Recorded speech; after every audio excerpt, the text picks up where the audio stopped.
తెలంగాణ రాష్ట్ర BJP party ఆదేశాల మేరకు జూబ్లీహిల్స్ బై ఎలక్షన్ ఎన్నికల ప్రచారంలో భాగంగా ముఖ్యమంత్రి రేవంత్ రెడ్డి చేసిన వ్యాఖ్యలపై బీజేపీ నేతలు ఆగ్రహం వ్యక్తం చేశారు. సీఎం రేవంత్ రెడ్డి మన సైనికుల పోరాట పటిమను, ఆపరేషన్ సింధూర్లో మన జవాన్ల ధైర్య సాహసాలను వ్యంగ్యంగా వ్యాఖ్యానించారని, ఇది దేశ గౌరవాన్ని దెబ్బతీసేలా ఉందని పేర్కొన్నారు. ఈ వ్యాఖ్యలను నిరసిస్తూ బీబీపేట్ మండల బీజేపీ అధ్యక్షుడు అల్లం ప్రవీణ్ ఆధ్వర్యంలో రేవంత్ రెడ్డి దిష్టిబొమ్మను దహనం చేశారు. ఈ కార్యక్రమంలో ఓబీసీ జిల్లా ప్రధాన కార్యదర్శి నక్కా రవీందర్, మండల ప్రధాన కార్యదర్శి పిడుగు శ్రీనివాస్, బీజేవైఎం అధ్యక్షుడు సంతోష్ రెడ్డి, మండల సీనియర్ నాయకులు సంతోష్ గౌడ్, పూసు శివ, రంజిత్ గౌడ్, మల్లారెడ్డి, భరత్, రాములు, టౌన్ అధ్యక్షుడు సూరి సురేష్, గ్రామ అధ్యక్షులు శ్రీనివాస్ రెడ్డి, అమరీష్, కుమార్ గౌడ్, గెల్లుస్వామి, శేఖర్, సాయి, భాను, వంశీ, వెంకట్ తదితరులు పాల్గొన్నారు. రాష్ట్రానికి ముఖ్యమంత్రిగా బాధ్యతలు నిర్వహిస్తూ దేశంపై, దేశ భద్రతపై అనుచిత వ్యాఖ్యలు చేసిన రేవంత్ రెడ్డి గారి దిష్టిబొమ్మ దహనం చేయడం జరిగింది. రాష్ట్ర పార్టీ పిలుపు మేరకు బీబీపేట్ మండలిలో దిష్టిబొమ్మ దహనం చేయడం జరిగింది. రేవంత్ రెడ్డికి బీబీపేట్ మండలి నుండి హెచ్చరిక, మీ సొంత రాజకీయాల కోసం, స్వలాభాల కోసం, ఓట్ల కోసం దేశ భద్రతపై అనుచిత వ్యాఖ్యలు చేస్తే ఖబర్దార్ రేవంత్ రెడ్డి, ఈసారి దిష్టిబొమ్మ దహనం చేసినాం, నెక్స్ట్ టైం నిన్ను దహనం చేయాల్సి వస్తుందని హెచ్చరిస్తూ భారత్ మాతా కీ జై. ఏదైతే మన రాష్ట్ర జూబ్లీహిల్స్ బై ఎలక్షన్ లో ప్రచారంలో వెళ్ళినప్పుడు రాజకీయాలలో ఒకరి మీద ఒకరు ఆరోపణలు చేయడము, విమర్శించుకోవడము అది సహజము, చేయాలి.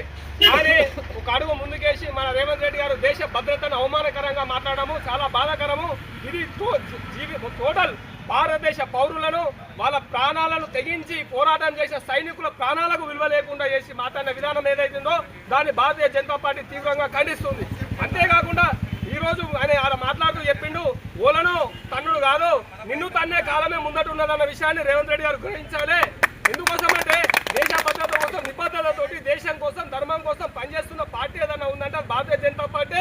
ఆ పార్టీలో నుంచి వచ్చినటువంటి వ్యక్తి ప్రధాని నరేంద్ర మోడీ గారు నిరంతరం దేశ భద్రతనే తన ప్రాణంగా భావించి పనిచేస్తారు. అదేవిధంగా భారతీయ జనతా పార్టీలో కార్యకర్తలు కూడా అదే దిశానిర్దేశంతో పనిచేస్తారు. అటువంటి విధానాన్ని కించపరుస్తూ శత్రు దేశాలకు వెన్ను కాచే విధంగా, సైనికులు అధైర్యాన్ని చోటు చేసే విధంగా మాట్లాడే విధానాన్ని భారతీయ జనతా పార్టీ తీవ్రంగా ఖండిస్తుంది. మీరు అన్నారు కదా, మిమ్మల్ని భారతదేశ పౌరులను ఈరోజు సీఎం గారు ఇలా అవమానం చేయడం జరిగింది.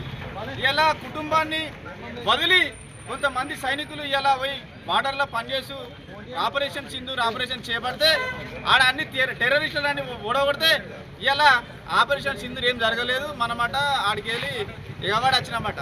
ఇలా భారతదేశంలో ఉండుకుంటా, భారతదేశంలో తిరుగుకుంటా, భారతదేశంలో ప్రజాప్రతినిధి అది కూడా ఇలా భారతదేశం మీద వేరే దేశం మాట్లాడినట్టు ఇలా వ్యాఖ్యలు వస్తూ ఉన్నాయి. ఇలా మీ రాజకీయాల కోసం, మీ యొక్క రాజకీయాల కోసం ఇలా భారతదేశాన్ని పరంగా పెట్టిన మాటలు ఏవైతే ఉన్నాయో మీరందరూ కూడా విరమించుకోవాలి. ఒక అత్యున్నత హోదాలో ఉండి మాట్లాడడం ఇవన్నీ సమంజసం కాదు. కాబట్టి ఈ వ్యాఖ్యలను విరమించుకొని మీరు భారతదేశంలో ఉన్న పౌరులందరికీ క్షమాపణ చెప్పాలని కోరుకుంటూ ఈరోజు దిష్టిబొమ్మతో దగ్ధంతో అయిపోయింది. రేపు పొద్దున పెద్ద ఎత్తున కార్యక్రమాలు నిర్వహించడానికి సిద్ధం కాబోతాం. కాబట్టి క్షమాపణలు చెప్పి ఇలా భారతదేశ పౌరులను, సైనికులను, కుటుంబాలను ఇలా మీరు గుర్తించి క్షమాపణలు చెప్పాల్సిందిగా కోరుకుంటా ఉన్నాం. మొన్న చేసిన అనుచిత వ్యాఖ్యలకు రేవంత్ రెడ్డి ఆపరేషన్ సింధూర్, నరేంద్ర మోడీ చేసిన ఆపరేషన్ సింధూర్